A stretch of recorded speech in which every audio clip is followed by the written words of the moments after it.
బాధకరమైన దినాలు. సెన్సెక్స్లు పడిపోతున్నాయి, వ్యాపారాలు పడిపోతున్నాయి, అన్నీ పడిపోతున్నాయి. కానీ చిరునవ్వు ఎవరిలో ఉందో తెలుసా? అన్ని పడిపోయినా దేవుడు నాకున్నాడు అనుకున్న వారిలోనే ఉంది చిరునవ్వు. ధనాన్ని ప్రేమించిన వారికి ఈ దినాల్లో అన్ని దుఃఖ దినాలు. వారు దుఃఖపడుతుంటారు, ధనాపేక్షలు. అందుకనే ఈ దినాల్లో దేనిపిల్లరా, ధనాన్ని ప్రేమించొద్దు మనం.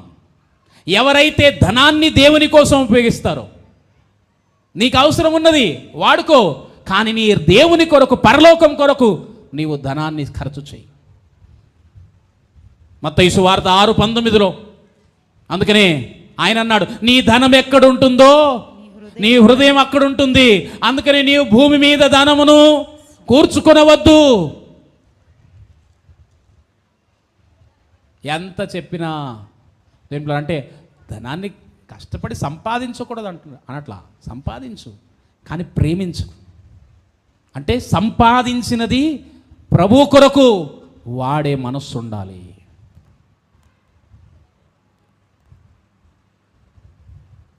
అది ఎంత దేవుడిస్తే అంతగా మనం దేనిపిల్లరా